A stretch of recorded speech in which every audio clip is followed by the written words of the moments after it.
So, I didn't ask you guys this question beforehand because at first I was prepared to put one of us on blast. But then I was like, we at least 3/4 of us are going to be guilty of what I'm about to ask. So, the original question was with Funko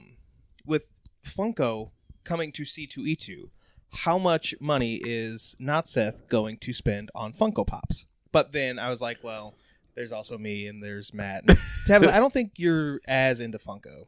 No, they have to be like very, very ultra specific for me to get involved. Yep. Fair enough. So with that in mind, I guess the question now is, how much extra space are we going to need for C2E2 this year? I think we may have joked about it in the group chat, but we may want to go ahead and get not like a big U-Haul, but like one of those like the smallest U-Hauls. I think that'd probably do it. Tabitha, what do you think? I don't know that the small U-Haul's going to do it because you're going to want to leave them in the boxes and then you're going to want to put padding and then you're probably also going to want to pad the boxes on the outside so the boxes don't get dented. So I'm just thinking about the physics of a small U-Haul. I think maybe if one of us rents an actual U-Haul and just follows us behind in the car, we'll be fine. So should we go ahead and just rent it from Chicago? Yes, we don't need to drive it there. We just need to drive it home. Okay. Not Seth, do you want to weigh in on this? No, because I'm attacked. But we're all attacked. Matt. I mean, I'd like to say that now that my new car has a trailer hitch that we could just get one of those little trailers, but I don't know. Is that realistically enough space? Yeah. I feel like for the weekend, we should take over-under bets on the total amount that all of us spend on Pops. And whoever's the closest gets a free Pop from the group. Like, the group has to chip in and buy one, like, buy that person. Or buy the person with the least amount of Pop. So now just kind of thinking about it, I don't know if I've ever bought a Pop at any of the Comic-Cons I've gone to. I'm just trying to remember, and I think I have too little impulse control when it goes online for sale that I just buy it. That there's not a Pop out there that I go to the con like, I need that. Because if I do, it's usually like $300. I'm like, nah. But with Funko coming into the game and C2E2, we might have some exclusives. And I will not be available for recording in the audio during C2E2 if I'm going to be in line for Funko. So, Have you been to a con where Funko was? That's the problem. So I think they've only ever been to San Diego, Emerald Comic-Con, Yep. and New York Comic-Con. Yep. And two of those, New York and Emerald, I think are ran by Breed Pop. So it's kind of always been a thing in the background of like, are they ever going to come to C2E2? Because it's, by the same company. It's big enough. It's in the Midwest where they don't really have a big retail presence. So I'm glad they're finally here. Do we think that's going to drive up ticket sales? Yeah. Oh, 100%. Like, there was already, like, lots of people in, like, the Funko, like, groups being like, I'm going. Here's my ticket purchase. So I feel like they've probably are way closer to being sold out than they have probably any previous year. Okay. We are going to continue this conversation after the intro.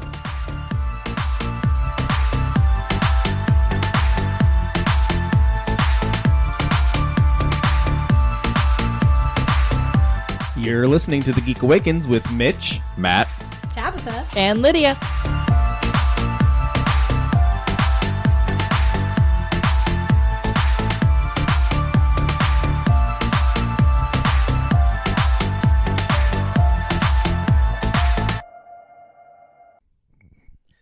because I really wanted to have this conversation and you guys kept talking, so I was like, oh crap.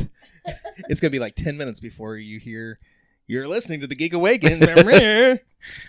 Be like one of those episodes where you get to the very end and that's where the credits are for the beginning of the episode. Exactly. But yeah, you brought up a good point. Like, I was trying to think back, and granted, I haven't been to every C2E2, but I was like, has Funko been to C2E2 before, this is exciting. This is a big get. Going back to Tabitha, your idea about the over under. Now, is that going to include pops purchased only at the Funko Pop part, or any pops in general? I think it should be any pops in general, because with Funko being there, there's going to be like we always see like a lot of like Funko collectors there to sell. I feel like with Funko being there, those collectors are going to bring more. They'll love their A different game. Ones. Yeah. And yeah. So Matt's gonna run into something random that he hasn't seen in 10 years. Not at the Funko thing, but because Joe Schmo's comic book store brought their Funko Pops. And then that's how we end up with a trailer full of Pops. I mean, this is such a like giant wish, so like I'm not really expecting it, but like I know at their like flagship stores, and there was one at the FAO Schwartz in New York, but I don't think that one will. It's basically, it's like a build your own pop. But I don't think the one that we went to in New York was quite as detailed as the one in the flagship store. So I don't know. I kind of hope that there is some way to have customizable pops, because like, even though you can do it online now, which I still want to do that. I haven't done it yet. But like there's something different about doing it in person and getting to take your little pop self home. Yeah, I think that may be an option. Like, I feel like they might have kiosks where you could do that there and pay for it and then order it. But I don't know that it's going to be here, take this home today during the con kind of situation. Yeah, that's fair. I wonder what kind of exclusives they'll have.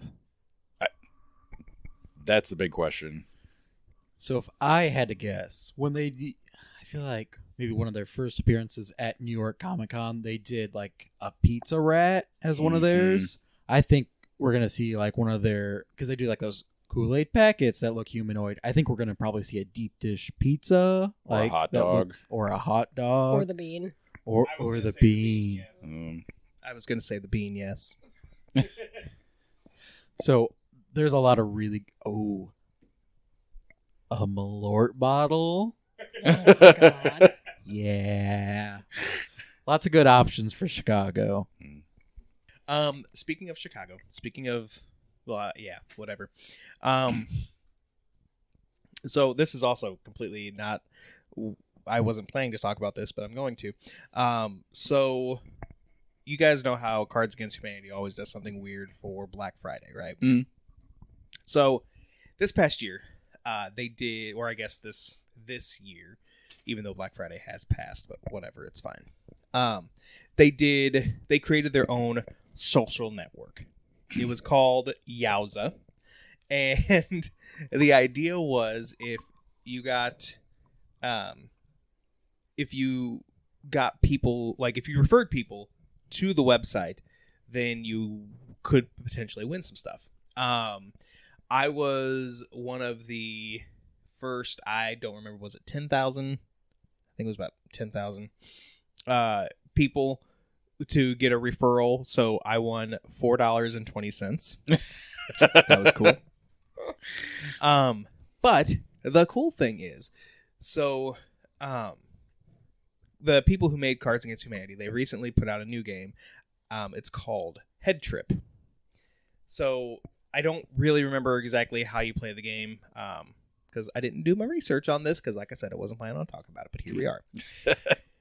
Anyway, so whoever, with this Yowza thing, whoever got the most referrals in the day, they won $69,420.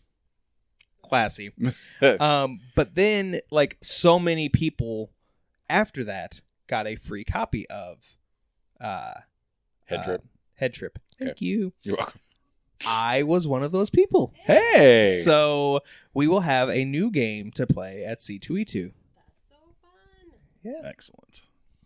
So anyway, that said, we're going to kind of move on. Any final parting Funko Funko thoughts? I don't like that. Better than a Funko thought? No. I think... That's tonight's episode. Not Seth just closes the computer and walks away. We're done. It's over. Throws away all my recording equipment.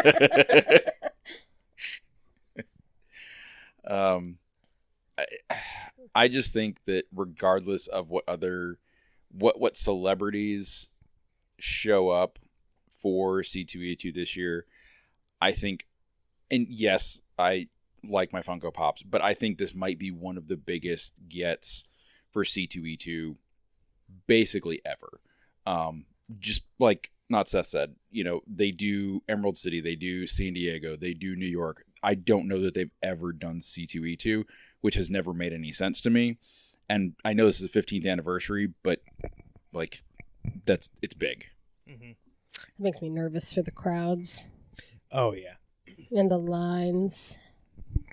So that's something I've been thinking about is like, it's usually already pretty tight on the con floor. Like maybe the first bit's pretty well spaced out, but then, the back half is all like the signing and photograph area. And then it's like the artist alley, which is usually very tight. Funko needs usually a pretty big space because they come up with like a full like scene setting for for the displays. So I'm kind of curious, is it going to be in that same area? Or are they going to have it somewhere else to kind of help with line control? Because I don't know. I think at all the other cons they've implemented in a lottery system now, so it's no longer just wait in line. So it's hopefully going to be better, but it can get out of hand pretty quickly, I bet. Yeah, I think it's been like the lottery system has been a matter of like you get a ticket to be in line for this time period, and then you get to pick your con exclusives, pay for them, out, and then the next group goes in, same thing. Oh, okay. I was worried when you said lottery, so it was like I was worried. It was like, okay, cool. So you're gonna sign up and maybe not even get a chance to. No, you sign up and then it's a matter of like which grouping I think you get in to go into the booth, Which is kind of like what C2E2 has done the last few years in regards to like photo ops, if I'm not mistaken. Yeah, I think so for some of the big ones. Yeah, and I know that Funko, at least, they like usually their exclusives are sometimes like limited, which is they don't tell you how many they've made, and other ones that are like 3,000, and like they'll have a certain allotment for each day on how many they're going to give away. So you could get an early time slot and get yours, but you can have like maybe an hour later and it's gone. So yeah, depends on how limited stuff is. I'm interested to see how they organize the con floor this year, because we also aren't going to run into that issue with the timing for like other cons, like MegaCon this year. So we're going to have... Yeah, nothing else is the same weekend. Correct. I double checked that, but we're going to end up with like, we're going to be back to our normal amount of vendors too. Oh, that'd be nice. And potentially like no as far conflict as with guests, celebrities. Guests, yeah. Because I mean, don't get me wrong, like the past few years they've been fine, but like it always kind of felt like they've been, I don't want to say lacking. Well, I mean, let's be real. Last year, there were definitely, yes, with the conflict with MegaCon, there was definitely some that C2E2 may have gotten if they hadn't been the same weekend, but they were at MegaCon instead. Which that's a whole thing that I don't even want to get into, so is what it is. Moving on. Something else I wanted to talk about, because we all finished it, the new Netflix series Scott Pilgrim Takes Off. I know we kind of talked about it the other day, and we didn't talk that much about it because we hadn't finished it yet, but what'd you guys think? I loved this one so much. This was fantastic. I will... Spoilers if you have not seen Scott Pilgrim Takes Off yet. We're not going to go into a deep dive because we have way more other stuff to talk about, but yeah, I'm sure it will get spoilery. So I have only seen the movie, I think, twice. I have never read the graphic novel. So it did take me, I don't know, part of the way through the second or maybe the third episode to really realize, I'm like, wait a minute. They flipped this story on its head. To be fair, you didn't third episode? realize that. I told you did. that. That's true. Yeah, I didn't. it'd been so long since I'd seen it, and I'm like, wait a minute, is this? And you had told me, yeah, that this is like a alternate story kind of situation, and I was like, okay, now it makes sense why I'm slightly confused on what's going on. They killed off Scott at the end of the first episode, and that didn't pick it up then? Yeah, I was like, this doesn't seem right, but it didn't seem wrong enough to bring it up. Yeah, I don't know. I'm slow sometimes. It was also fairly late every time we decided to watch this. I mean, we watched the first 5 episodes between 9 and 11:30 p.m. Which is late when you're elderly. But yeah, the end of that first episode when Matthew Patel, which I guess is kind of my boy after last year's C2E2. But, oh, well, yeah, I mean, the long-time listeners of the show probably remember that I cosplayed as Matthew Patel. But, what FCs. But yeah, when the end of the first episode, Matthew Patel, when he was supposed to die and turn to coins, we find out it was Scott Pilgrim. And I'm like, but this is his show. Like, jaw was on floor. Like, I was shocked.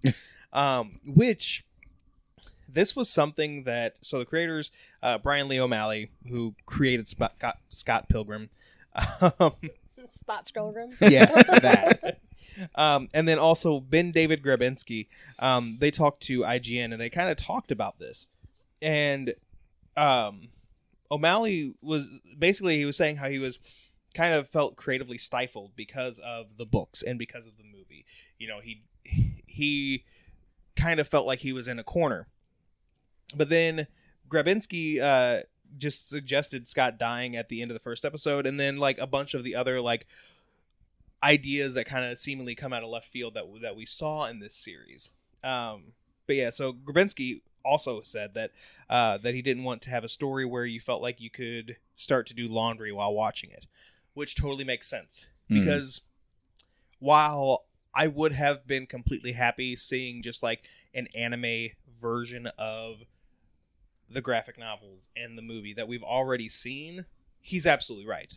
That would have totally been I can maybe do other things. No. I had to figure out what was going on. But Tabitha, what were your thoughts? I really liked this. My only beef was the last 2 episodes. We all know I hate a time travel vibe, but the last 2 episodes kind of convoluted themselves a little bit for me. Again, it might have been because it was late. I don't know. But I felt myself getting bored toward the very end. And then the last episode where it wrapped up, it was fine. But that penultimate episode was I could have basically done without it. Mega Scott or whatever. It was just, I don't know. I felt like it went a little off the rails at the end. I was having the best time, and then the end just kind of for me. Yeah. No, I get where you're coming from, and I can understand why you wouldn't like that. However, it didn't bother me at all.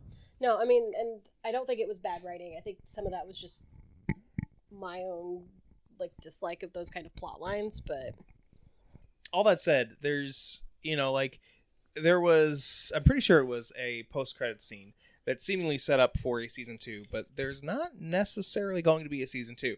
O'Malley and Grabinski said that they kind of they did everything that they wanted to do. There are no current plans for a second season, but that said, it's kind of a never say never type of situation. The way that this wrapped up, I would not be mad or upset in any way, shape, or form if we did not get a season 2. This was one of those stories that is it could continue, but it's also very self-contained. The characters have their arc, they come full circle. It doesn't have to happen, and I would hope at this point that unless they get new and wacky and weird, that we don't get a plot line just to have a second season, Yeah. I agree in that, I don't think that I will be, upset or unfulfilled or whatever if I don't get a second season of this. However, like that little blip that we got, which it was Gideon and I can't remember the character's name, but it's Aubrey Plaza's character in the show. Julie, thank you. But basically they are plotting something. And I want to see what that something is. I want to see, like we saw Gideon go full evil, both in the comic book and in the movie. Less so in, in this anime adaptation. Still a little bit, but not to any extent. But like, I want to see him full evil, Julie full evil, which like, of course, like with Aubrey Plaza, like, of course her character is going to be like conniving or what have you. But yeah, I'm here for that. And whether it's some story involving the evil exes or just Sex Bomb in general or whatever, like I would welcome that with open arms. So let's go ahead and open up the pull list. What's on our pull list this week? Only like 21 minutes later. It's fine. It's fine. So I've got 3 books to talk about this week. Sorry. It's okay. The first one is Barbaric, Wrong Kind of Righteous. It's out now from Vault. Written by Nicholas Eames and Michael Moreci with art by Nathan Gooden. So in this one-shot, Owen, Axe, and Soren team up with Sir Boris of the Righteous Paladin and Boris's weapon, Flail, on his path to rid Typhon of its impurities, but is there more than meets the eye? This is everything that you come to expect from Barbaric, from Owen, from Axe. Flail, I'm not going to spoil too much, but Flail is basically the opposite of Axe in just about every way. And it's so fantastic. It's so hilarious. This is a one-shot. It was fun. It was adventurous. I loved this kind of story where, it's self-contained. You don't have to have a whole lot of information on the Barbaric universe to really appreciate this, but I mean, surely it helps. All you really need to know is that X loves getting drunk off of blood, and it's fantastic. Next up is D. Snider. He's Not Gonna Take It. It's out December 5th from Z2, written by D. Snider and Frank Marraffino with art by Steve Kurth. So this is a graphic memoir. It tells the story of D. Snider's childhood and how he got to be the frontman of heavy metal band Twisted Sister, leading up to Snider participating in a 1985 congressional hearing regarding the Parents Music Resource Center's plan to place ratings on albums and making Twisted Sister and other artists villains in the process. This, I was too young to witness these hearings or whatever when they happened. I was a couple months old.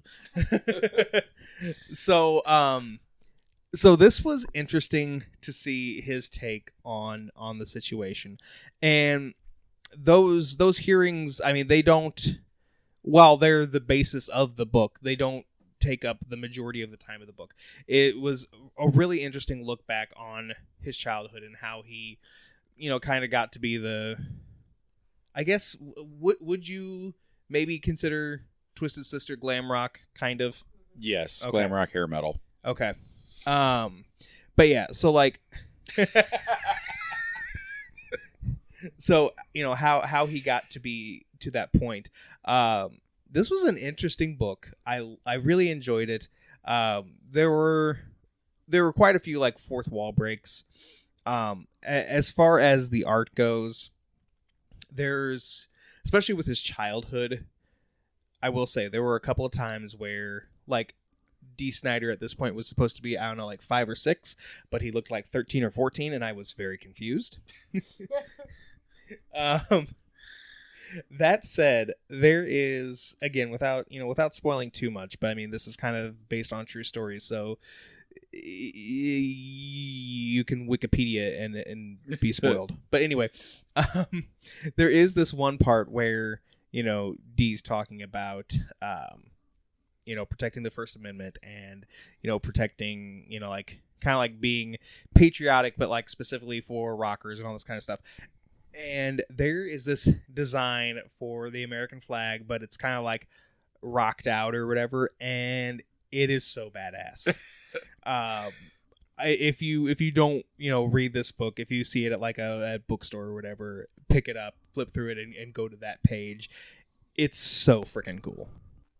The last book is Try Again, Volume 1. It's out now from Tokyopop, written by Marcus-Kwabena Johnson and John Lawrence, with art by Dolores. So Danielle Burrows is a member of the Cassiator Guild and is also one of Underworld's best hit people. She's assigned to kill her caretaker, Emilio Fonseca, but accidentally kills his daughter Lilio in the process. She realizes she wants nothing more to do with this life, but what she does next has unexpected consequences. This was tough for me to read. I'm not usually the type of person, I know this is going to make me sound weird, I'm not usually the type of person who gets upset at kids dying and being murdered in movies. Like, I'm upset with them being murdered in real life. That is tragic.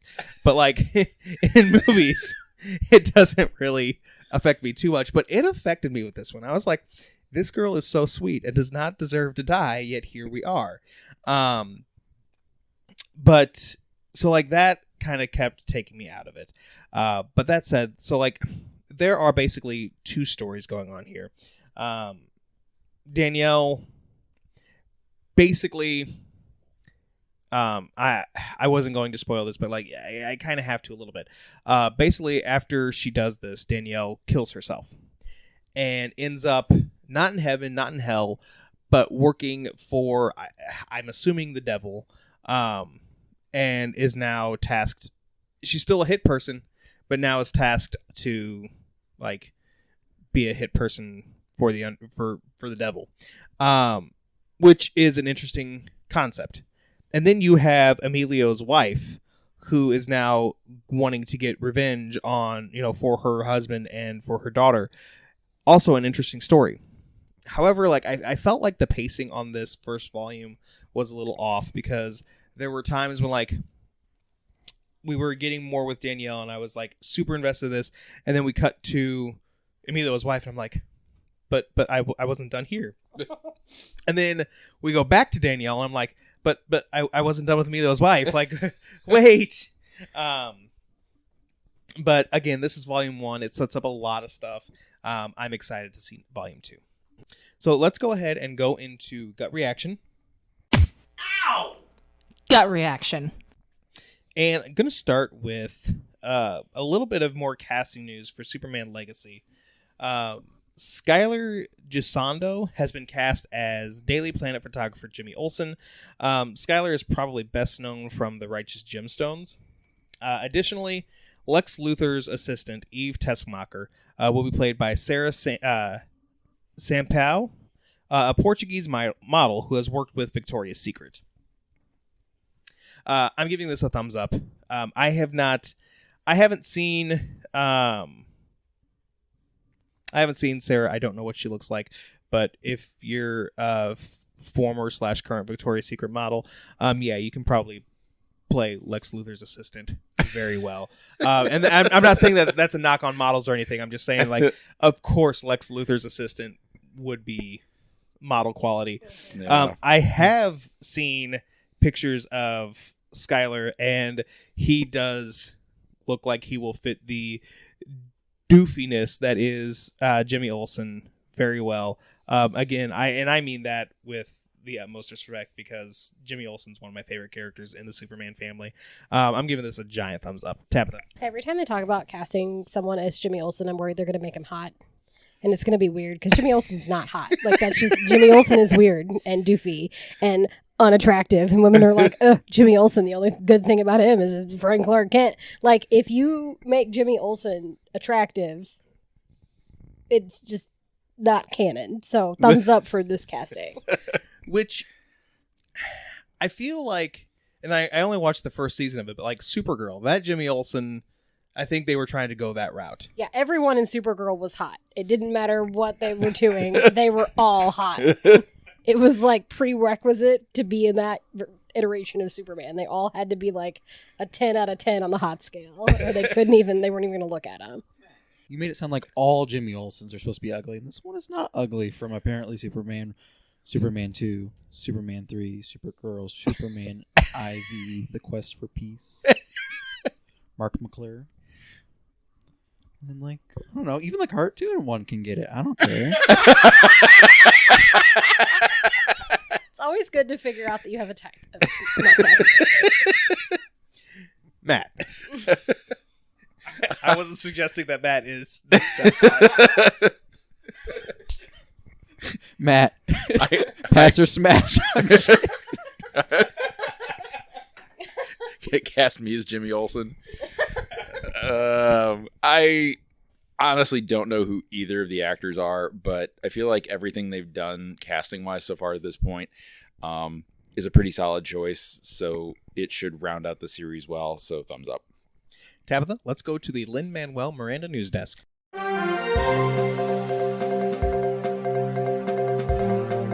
Coming to you live from In the Heights, the Lin-Manuel Miranda news desk.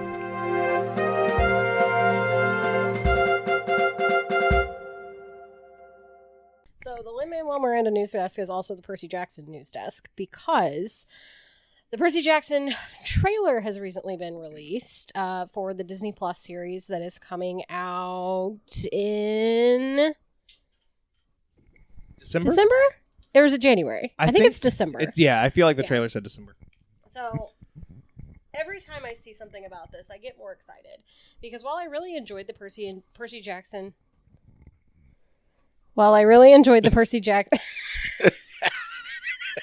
Having volume control issues, apparently. Am I okay now? Okay. While I really enjoyed the Percy Jackson novels, the Percy Jackson films were subpar at best. This actually kind of looks like it's getting it right.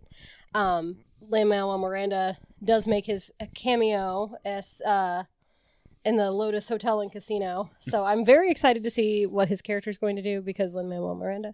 But thumbs up to this whole thing. Like, I'm not, like, I was a little worried, but based on this trailer, like, my worries have been, like, kind of wiped. Matt. So I've never seen the movie. I had never read any of the books. But my 12-year-old read the first one for book report for the first quarter of school. I decided I was going to read it with him. I ended up finishing it after him, but that's beside the point. Either way, I've just finished this book. This trailer looks like it follows the book pretty closely, and that makes me glad because there are some wonderful moments in the book that are like that light bulb moments where you're watching it and you're like, oh my God, that's that person, or like that's that myth. Like those names and the characters like come into play in like slightly unexpected ways in a lot of parts of that book, and it just looks like they've done the story justice just from the trailer. And this is again one of those This is one of those stories where I feel like it's better suited to a series of say 8 episodes where you can delve into some of these characters. Which also the casting looks fantastic. I love how absolutely diverse this cast is. It's going to be great. I don't know. This looks great. Thumbs up. I'm ready for this. I'm giving it a thumbs up. I haven't read the books. I know I've at least seen part of the original movie.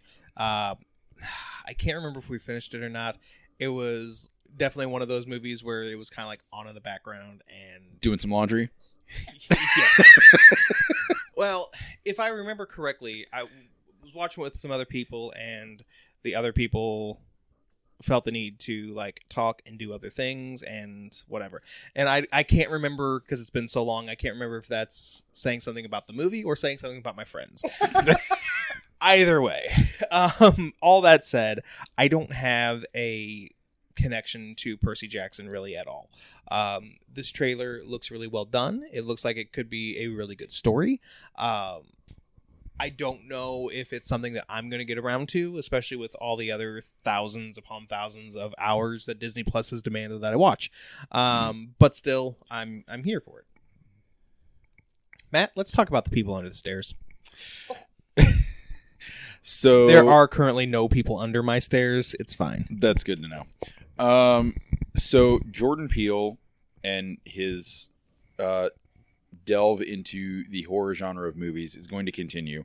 The next one that he's going to be taking on is not an original, but is a remake of Wes Craven's 1991 The People Under the Stairs.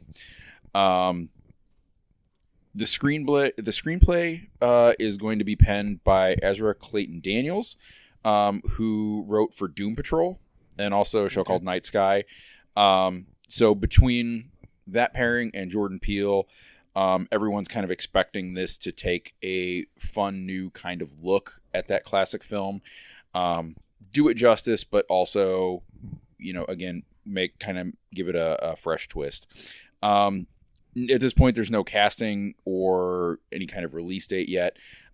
It's kind of like Jordan Peele saying, "This is the project I'm taking on next." I'm going to openly admit that I haven't seen any of the other Jordan Peele films, but I know how well received they are. So I'm going to go tentatively thumbs up that this is in good hands. Yeah. Thumbs up. Same boat. I haven't seen any of the Jordan Peele movies. Not for a lack of want. I've wanted to see, I'm pretty sure, all of them that he's done. But it's just me. I have seen the original People Under the Stairs. It's been a very long time. I don't remember that much about it, except that there are, in fact, people under the stairs. That said, from the little that I know about Jordan Peele's work, I feel like this adaptation is right up his alley. I'm here for it, and I'm excited to see what he does with it. Tabitha. The only Jordan Peele movie that I haven't seen yet is Nope. And it has been so long since I have seen The People Under the Stairs that there's like this scene from a movie that I always think is that movie that like sticks in my head, but it's not that movie. So when I watch it, I'm like, where's that scene? It's coming, because it scares me. And then I remember it's not that movie. So I'm going to be watching the Jordan Peele remake, waiting for that creepy scene and being like, it's not in that movie. So that's all I'm worried about right now. So thumbs sideways. Fair enough. Also, it wasn't until like just before you guys got here when I was like finalizing all my notes and everything. When you first posted about this, I saw People Under the Stairs, but I thought Flowers in the Attic, which Very is different very different movie. I still, you know what? I'm going to give that a thumbs up as well. Do it, Jordan Peele. I dare you. So, Chip Zdarsky teased on a recent Substack that a 10th anniversary project for Sex Criminals is in the works. If you don't know what Sex Criminals is, it's a comic series that he created with Matt Fraction, and it follows Susie and John, two people who have the ability to stop time when they're having sex. Of course, they use their abilities to rob banks. So on his Substack, Zdarsky says, speaking of coming first, I got to draw these guys again for a special 10th anniversary project. Details coming soon. Tease, I know. Matt, I think you were just looking over at my comics. I've actually got like the first few editions of Sex Criminals. I'm giving this a huge thumbs up. I have not finished Sex Criminals. In fact, I think I've maybe only read the first volume. But Chip Zdarsky, Matt Fraction are like two of my comic heroes. And it is a travesty that I haven't finished this season or this series. But this news makes me want to finish the books that I have and get the rest, maybe at C2E2 when I'm not buying pops. But still, I am totally here for this. Thumbs up. Tabitha. I have no horse in the race have never even heard of this, but thumbs up for you because you're excited. Thanks, Matt. You're welcome. I know the pedigree that Chip Zdarsky and Matt Fraction bring to comics. This series has kind of been on the outskirts of my radar for a while. The idea behind it is intriguing. So maybe this will be one of those things that spurs me to actually, read these. But I don't know, stuff like this. If they can get the two creators back together, I think this would be a fun thing to do. So thumbs up. Tabitha, does heartbreak feel good in a place like this? It feels good in a backpack like this. So, as if we can't get rid of the Nicole Kidman AMC theater ad enough. I'm so over it. Loungefly Backpacks has decided to make a backpack based on her, I'm using their words, not mine, iconic outfit from the commercial. Her lapels, it is an A and belt. It is slightly less shiny than her original costume for that ad. But this will be coming out on December 4th. It's only available to qualifying AMC Stubs Premiere and A-List members, and it's going to be sold on the AMC website. So if you're feeling froggy at 11 a.m. on Eastern Standard Time on December 4th, you can log in and get yourself on the list for one of these striped backpacks. To qualify, the members must already have an active enrollment that existed before midnight on November 26th. Have to enter your AMC Stubs count number. I can't find anything that says how many of these are being made. I am just waiting for them to all pop up on like resale websites in like 5 seconds after this happens. But they're also not cute, and they kind of have Jack Skellington vibes, and I understand collector's items, but I don't really understand the draw of these, so I'm going to go thumbs down. Matt. The only reason that outfit is iconic is because they won't update that stupid commercial. It does. It looks like Jack Skellington and Edward Scissorhands kind of vibes. I don't know. These are going to pop up probably at C2E2 in all those booths where people are going to sell them for $300 or $500 a piece. This is a thumbs down. This is a no from me. This is not something we need. I'm giving it a thumbs up. I have a love-hate relationship with this ad. I thought it was really cool when they first brought it in. Then I was kind of over it. And now I'm kind of like, I guess, waning, so waxing? Waxing means up? Okay. So I'm waxing on it again. Don't like that. You're waxing Nicole Kidman? Don't like this at all. But my complaint, and I've said it on the show before, like, with this ad, like, if they would just even update the movies that she's watching, she probably knows Jurassic World line by line by now. But I think this is a really cool token, I guess. I don't know. It's cool if they had, like, because not to sound like sexist and genderist or whatever, but like those backpacks I envision more for females, more for women. So like if they had like a men's style, I might have been more inclined to, sign up for the A-list or whatever. But yeah, I don't know. This is still cool. Thumbs up. So earlier this week on Instagram, Amy Jo Johnson introduced us to Olivia Hart, the new Green Ranger for Power Rangers The Return. While there isn't any more information on the character, there is speculation that Olivia may be the daughter of Tommy and Kimberly. I'm giving this a thumbs up. I'm just being very generous this week. It's fine. While I'm maybe more giving a thumbs down to the speculation that Olivia is the daughter of Tommy and Kimberly. If you remember correctly, Tommy's last name is Oliver, so potentially Kimberly would have risked naming the daughter Olivia Oliver. That's a terrible name. So my speculation is more so maybe at some point in time in this alternate universe, we have lost this Tommy. And since then, Kimberly had a child and named her Olivia in honor of Tommy. That's kind of where I'm thinking this is going. But still, this is kind of cool to have like a...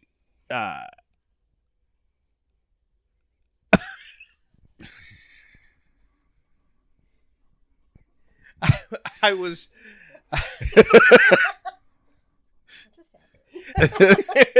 I was trying to say either daughter, child, kin, offspring. I was trying to say any one of those 4 words, and so my brain was like, "You're going to say nothing and like it, Mitch McConnell."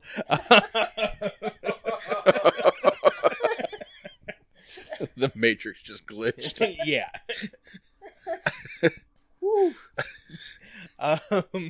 But anyway, I am loving the idea of having a child of a Power Ranger take up the Power Rangers mantle, much like what happened in Once and Always. But yeah, I'm here for this. I'm excited to see where this goes. Thumbs up. Tabitha. I'm stuck on Olivia Oliver. That's terrible. It's a good thing her name's Olivia Hart. I know, but like, what if it had been Olivia Oliver? Like that, blah, blah, blah. Like, I can't even say, no, I don't like that. You're happy. I don't care. Thumbs up. Matt. It's an intriguing idea. As much as I like the idea of this like miniseries, this is kind of a weird twist for me. So I almost have to see where it ends up before I'm really here for it. So I'm going to go thumb sideways. So it's an Olivia twist? It's right there. Tabitha, let's talk about Skytree. So we're getting a new competitor for Scholastic Book Fairs. Because of the rise in censorship of book banning, Christian publisher Brave Books has decided to essentially create their own book fair. Brave Books has on their website that they do offer book fairs, and they will be promoting God-centric and Christian-focused books for schools. They offered book fairs a while back, but then the new book fairs they're starting in 2024. Back in 2023, they had made a comment about it as well. It's just very interesting that like they've decided to take this path now, because their book fairs have always been online, but now they're leaning toward more in-person book fairs. Kirk Cameron's website. I know I said I was not going to talk about Kirk Cameron ever, but Kirk Cameron's website is now also promoting these Skytree book fairs. So I looked it up because I am me, and they're, instead of being pro themselves, it's mostly just anti-Scholastic. So it says, as you pull up the website, it says the dangerous truth behind Scholastic and how you can fight back. And then there's like a comment from Melissa that says there's a bunch of comments or whatever, but then the problem, it's like quotes from specific books, and it says that this book, I don't know what this book is aged from 3 to 7, and the quote is, "She immersed her body in the warm water and tried not to think about what was between her legs, but there it was bobbing in front of her." I believe that's from Melissa, which is the version of George. Oh. For kids. I can't remember the name of that author. Anyway, instead of it being, like I said, pro books and pro their idea of like censorship. It's mostly just anti-Scholastic. Why Scholastic is not the book fair company we remember as kids, and it's got a bunch of like banned books that they sell and things of that nature. I'm all for freedom of speech, and I'm all for people having different beliefs and ideas, but if your whole shtick, like your whole platform is just saying how terrible the other one was instead of building yourself up, like that's poor marketing on your part, and that's like hate mongering to me. Like that's not advertising for yourself. Like if you want to come out and create your own school book fair program, cool, but make it about your school book fair program, not about bashing the other school book fair program. Matt.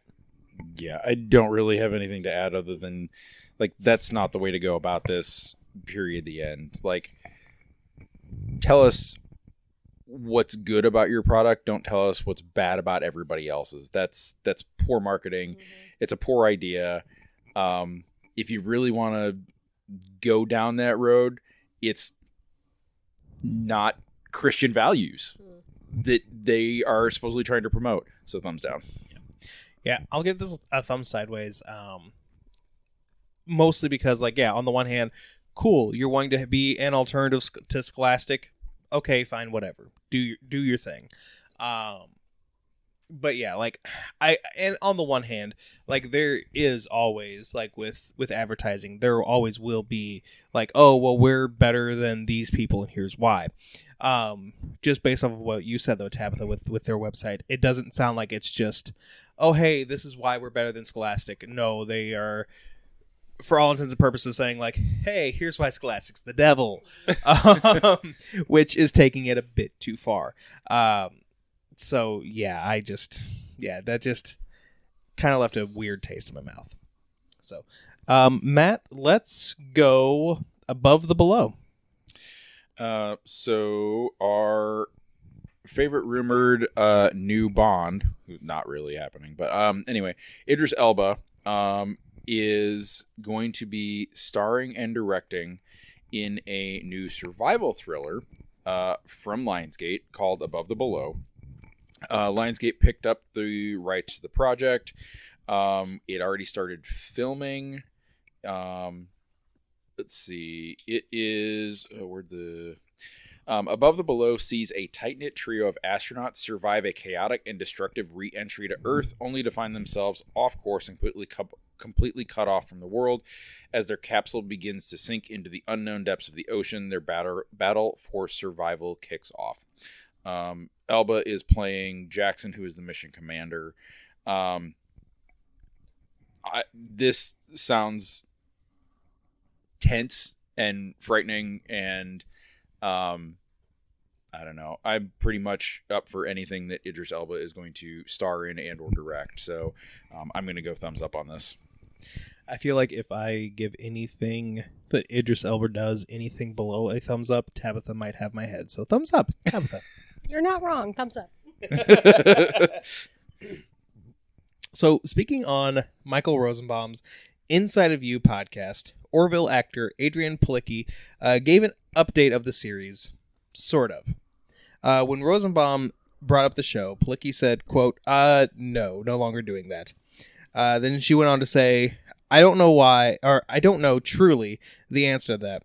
I think there's talk that it possibly could be something that certain people want to do, but it's really difficult show to shoot, citing expenses and also being locked into a show that only produced 33 episodes in 6 years.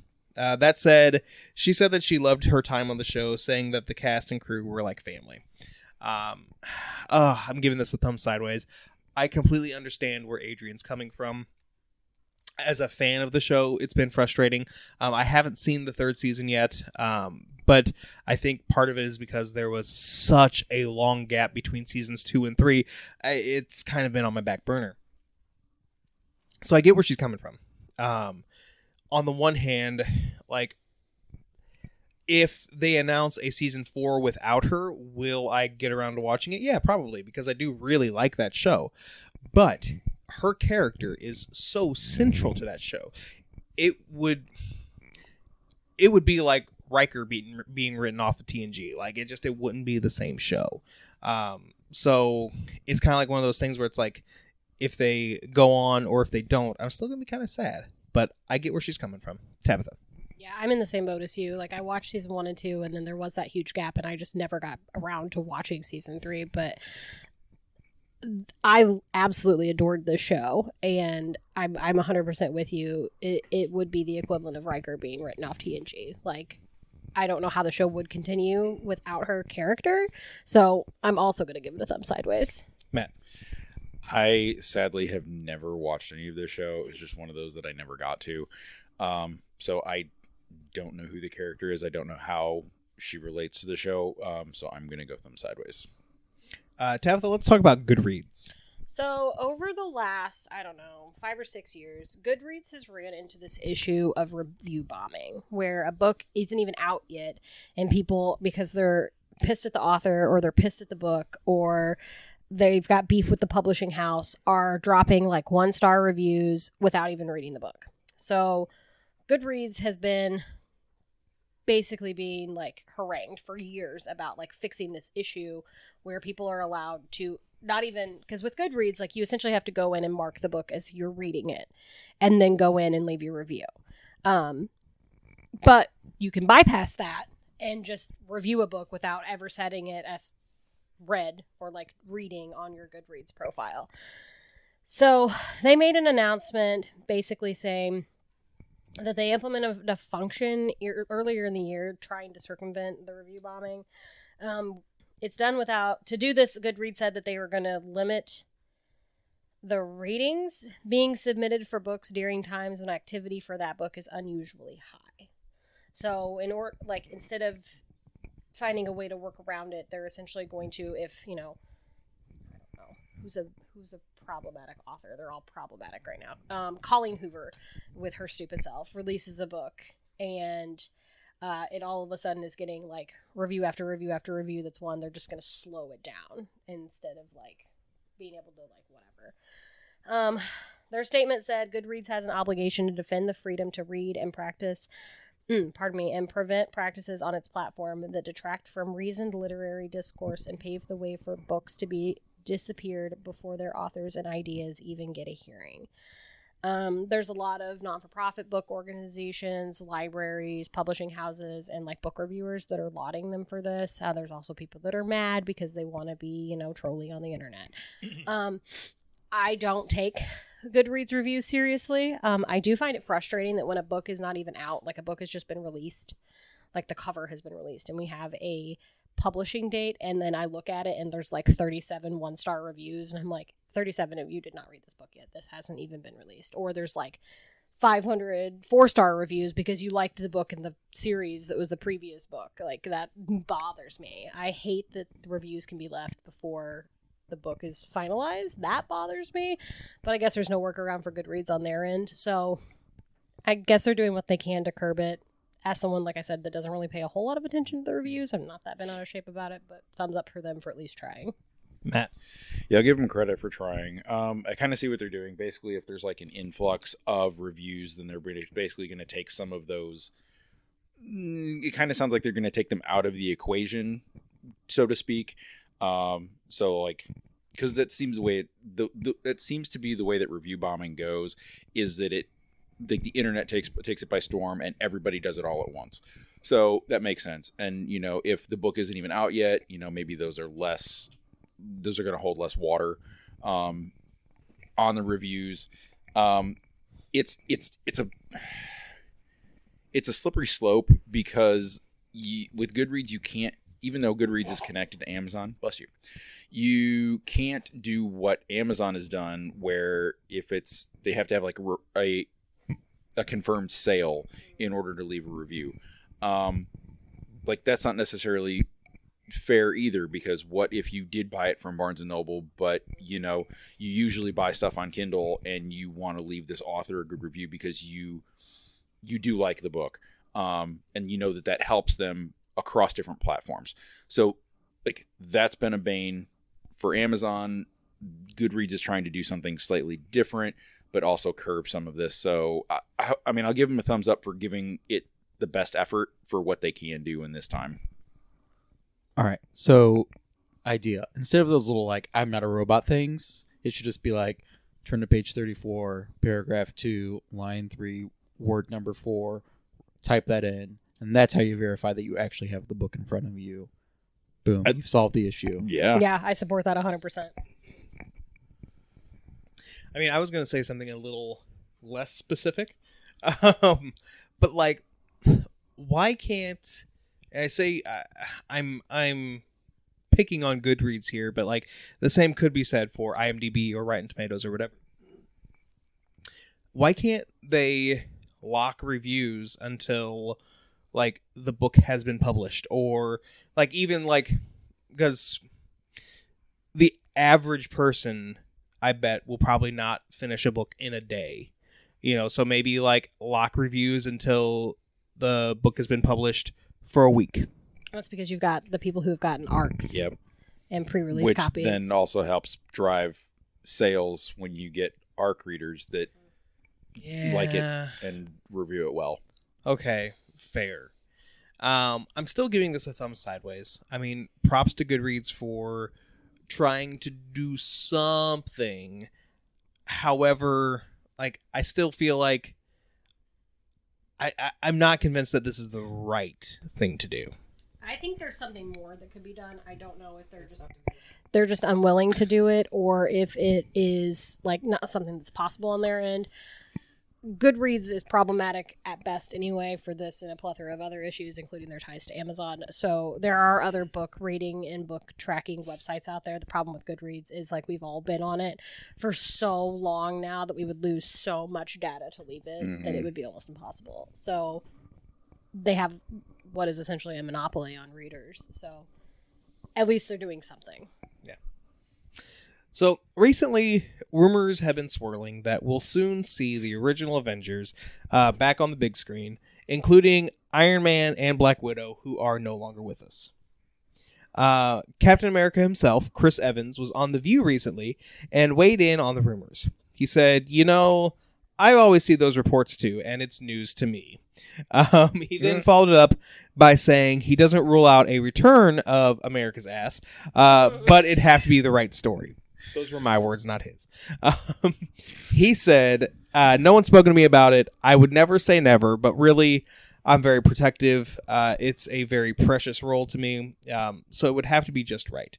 I'm giving a thumbs up to Chris Evans, a thumbs down to this whole idea or these rumors of the Avengers returning. Now, could Chris Evans be lying to us? Abso-freaking-lutely. But emphasis on abs.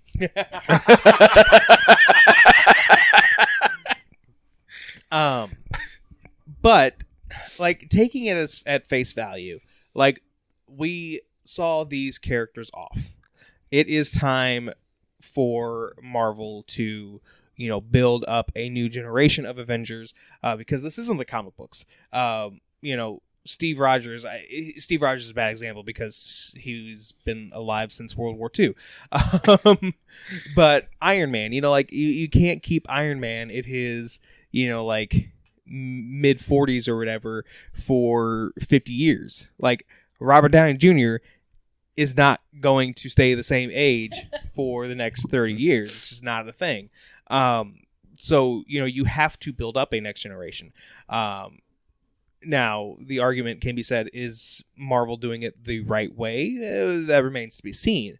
So, I feel like if we brought back the original Avengers, even the ones who are still living now, that would almost be a disservice to what could be next. So, yeah, Tabitha.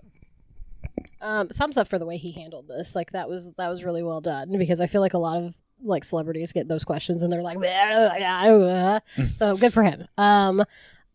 I don't need another iteration of the Avengers on the big screen until I'm in my 70s. So thumbs down. Matt. Yeah, it's a tough question for him to handle. It's a tough question for Marvel. I mean, I'm not going to lie. If they brought them back, would I probably go see that movie? Yes. but at the same time, Marvel in the MCU needs to be able to build characters and stories for other superheroes into the new Avengers or that new super team. If you can't do that, then you're relying on the name of the character and the history and not your own writers and stories. And that's disheartening if you feel like you would have to use those as a crutch. So, I mean, thumbs up to him, thumbs down to honestly, the possibility that Marvel feels like they have to use this as a tactic. Matt, you have our last story of the night, and it's a weird story, but not the type of weird that we normally talk about. You're welcome. This was I had an idea for a last story. I didn't go along with it, but it's fine. But this was actually, I was planning on making this the question at the beginning of the episode, but I never got around to it, and then you posted those stories, and I was like, okay, fine. Let's talk about a certain Batman cover. So the infamous cover is from Dark Knight Returns, Frank Miller. I didn't know that this was a question, honestly. Apparently there's been a lot of debate for forever on that cover, and it's the silhouette of Batman with lightning in the background. It's him kind of like flying through the air, kind of. And there's a discussion on whether he is facing forwards or backwards. Like I said, I didn't know this was a debate online. It's one of those things like, okay, now that I've read this, now that I look at it, I could kind of see how people would think that he's facing forwards, he's facing backwards. Some of these people are actually upset because they've always thought he was facing forwards, and other people are like, well, if his back is facing us, then Batman has turned his back on us. I'm like, right, exactly, because of the internet. It's ridiculous. Basically, there was a Twitter/X user that, posted this, and the question, is Frank Miller's Batman front or back facing? So then he also posted some kind of like sketches on what it would look like if Batman were facing forwards or facing backwards. Like I said, you can kind of take it either way. No, you can't. No? See, I've always thought he was... Continue on, but... I mean, looking at this, I don't know that I ever really debated one way or the other. I just always thought he's been facing forwards. What? Yeah, always. No, he's facing backwards. Wow. Is this what you're talking about? Yeah. He looks like friggin' him from Powerpuff Girls. That's literally all I see. I don't understand how he's supposed to be facing backwards. What? Yeah. No. Okay. So the feet, they're pointing down. Like, yeah, he's facing this way. yeah. So like, I see that as facing backwards. Okay, I see he's facing to the right. Yeah, I don't see him facing front or back. I see him facing to the right. Like he's like about to go like. I mean, so yeah, he's facing to the right, but his back is to us. Yeah. Like, how do literally you see it? can't- Okay, explain to me, Matt, how he's facing to the front. Because and I swear to God, if the way you describe it, I see him. My vision changes, I will tell you, and I will probably freak the fuck out. Like, honestly, the reason I think that he's facing forwards is primarily based on his arms. Because the arm that's like pointed down is his right arm. Would be his left arm. And then he's cocked back with his right arm because he's right-handed. He's going to punch with his right. Yeah, Batman would never punch with his left. No. That's a fact. He's not ambidextrous. I mean, yes, he can fight with both hands because he's Batman, but he is primarily right-handed. So that's the punch that he's going to throw when he lands is with his right hand.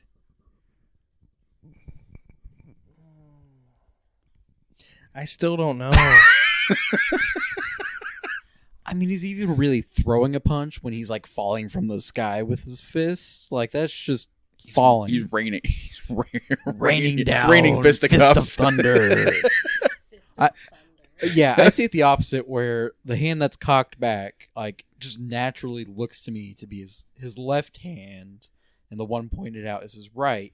Because then it would make sense with him posturing that the foot that is higher up and you can see less of is, like, his left side of his body angled more towards... Like, it doesn't make sense from this view for him to be, like, punching the audience. Like, he would be protecting us, so he should be facing away from the audience. Punching that way. Yeah, I see what you mean about him, like being right-handed. I understand that, but like, no, like especially like even like look. Okay, so we're all looking at it, right? Mm-hmm. Okay, so yeah, like look at his shoes, like the heel, The high heel or the boot? Honestly, even kind of both. Like if you look at the top of the boot. Like, you can see, like, where the boot ends and the leg begins. Like, you wouldn't see that if that was the back of the leg. No, it's this.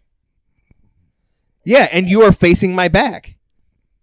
No, like, his head is here. Like, I see, like, this is, like, he would be looking this way but facing that way. What?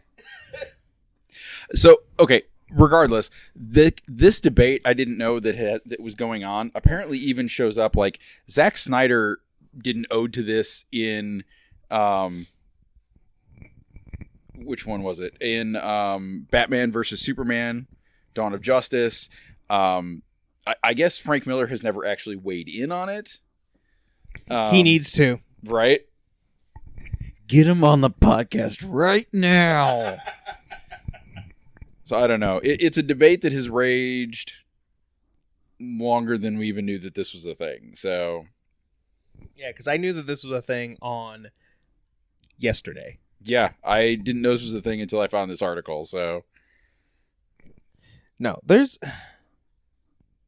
I'm probably going to leave that intentionally long pause in there.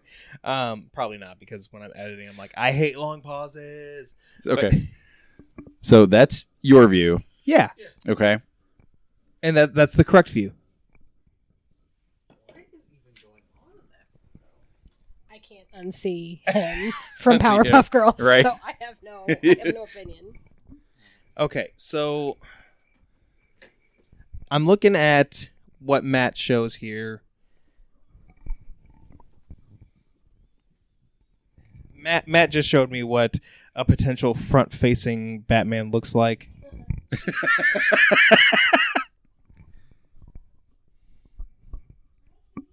I still don't see it. No.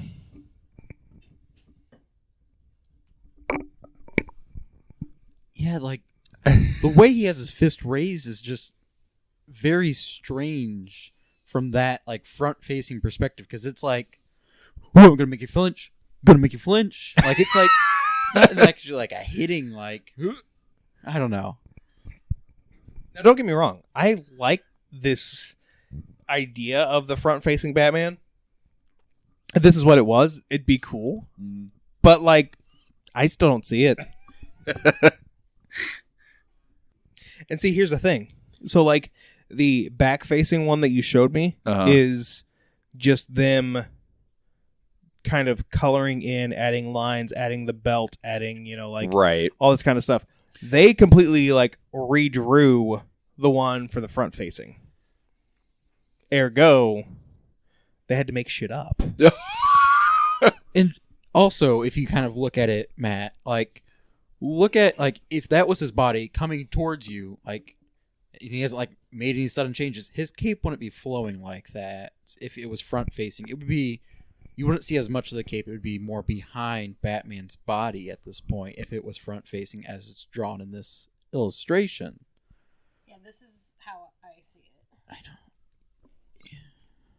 There are literally two sides of the table on this. All right, so as soon as this is posted, there's going to be a poll on the Geek Awakens Instagram. It'll be on the story, so you got 24 hours, folks. Maybe a little bit longer if Mitch has forgotten, and somebody has to remind him. But vote in it. We're going to vote in it too. We're going to decide. Yeah. So this is going to be one of those situations where we should probably keep recording so that you guys can hear this. But this argument is probably going to continue after we stop recording. But we're already like hour 15 before editing, so you guys have heard enough of us. So I don't know. Bye. Bye. Same bat time, same bat channel.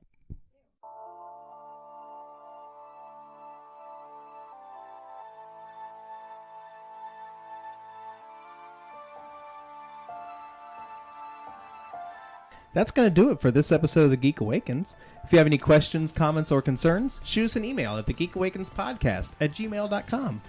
It would be a shame if you didn't follow us on Facebook and Instagram at the Geek Awakens Podcast or on Twitter at Geek Awakens. Theme music created and produced by E. Cannon Beats. Our logo was designed by Shay McCain. Thanks for listening. We'll catch you next time. We're boldly gone.